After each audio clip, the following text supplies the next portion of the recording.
Kenapa agama tidak bisa mencegah korupsi? Kenapa agama tidak bisa melindungi hutan? Kenapa agama tidak bisa mencegah keserakahan manusia? Bisa dijawab? Bisa dijawab? Kenapa? Karena agama hanya jadi tameng. Agama hanya jadi topeng. Agama hanya di permukaan, tidak menyentuh kedalaman diri yang terdalam. Apakah mereka yang membalak hutan itu beragama? Apakah mereka yang korupsi beragama?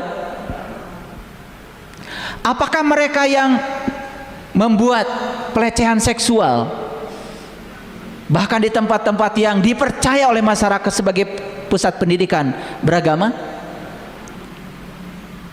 Apakah orang-orang yang berbohong dan menipu orang lain beragama?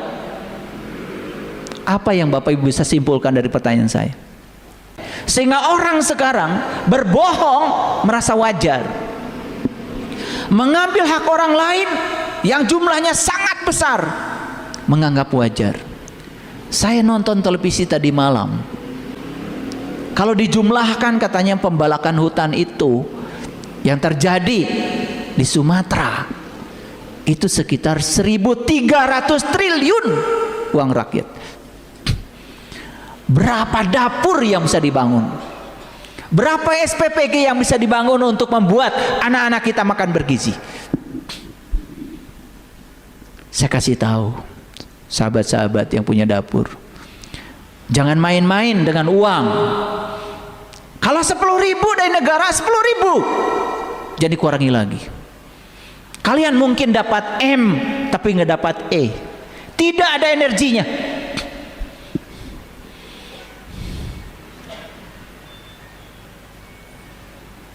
Saya pernah melihat, saya pernah ke sekolah diam-diam, saya buka itu ompreng buat anak-anak. Sedih saya lihatnya. Tidak sampai 10.000. Pak Presiden sudah bilang jatah setiap anak tuh 15.000, 3.000 buat pegawai, 2.000 buat investor, 10.000. Tolong dong, jangan dikurangi. Keserakahan. Agama tidak bisa melindungi orang dari korupsi. Kalian tidak menangis, kenapa tidak menangis? Kenapa agama tidak bisa melindungi diri kita? Kenapa sholat kita tidak bisa mencegah kita dari perbuatan keji dan munkar? Mengapa? Mengapa?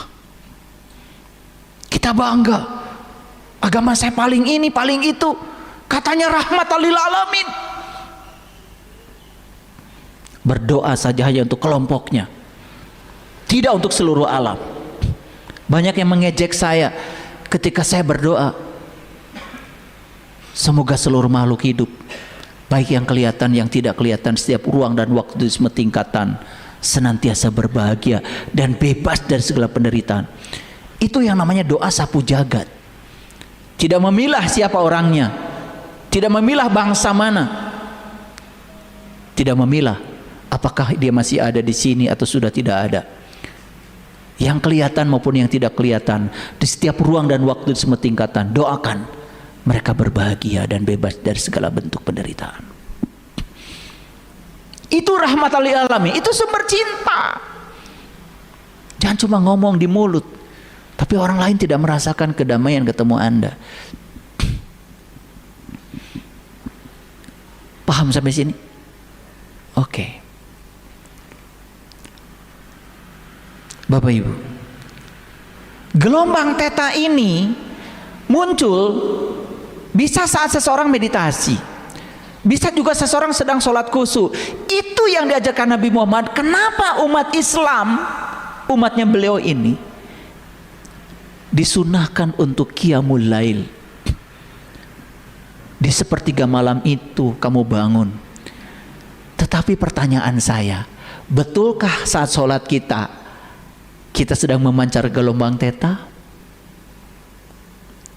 Jawab, betulkah? Atau saat itu malah justru gelombang beta yang bising, bukan dari kesadaran, dari ego, dari diri palsu, sejubel permintaan kepada Tuhan, dan merasa diri kekurangan, merasa belum dikasih sama Tuhan, merasa seolah-olah Tuhan tidak pernah hadir dalam diri kita, tidak ada rasa berkelimpahan dengan kehadiran nafas dalam diri kita. Mengerikan. Dan saya buka rahasia ini di sini hari ini, saya bagikan supaya semua orang bisa menarik semua hal yang dia dambakan. Saya sedih Bapak Ibu, lihat banyak orang yang menderita, kelaparan, uang 5.000 saja tidak punya.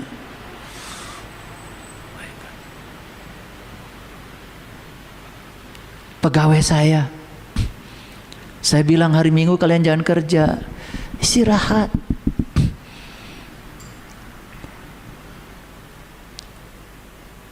Kan sudah saya gaji setiap hari Sabtu.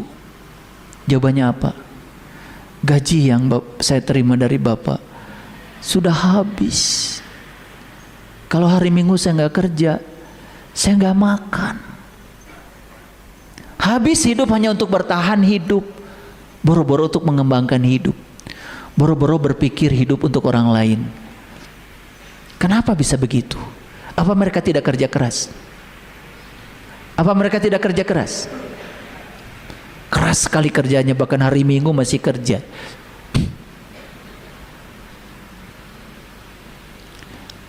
Saya kemarin jalan-jalan sama istri saya, sambil ngantar istri saya, bawa cucu saya.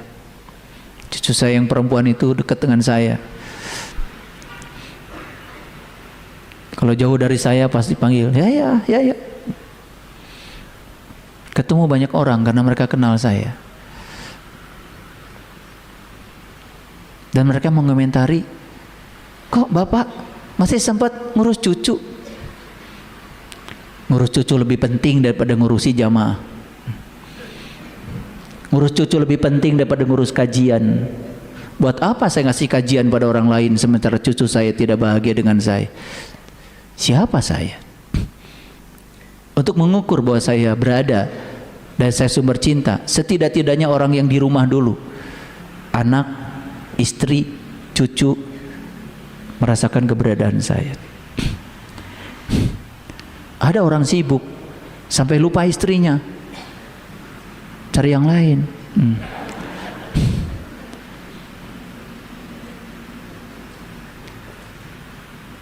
Gak pernah ngobrol sama anak, gak pernah ngobrol sama cucu.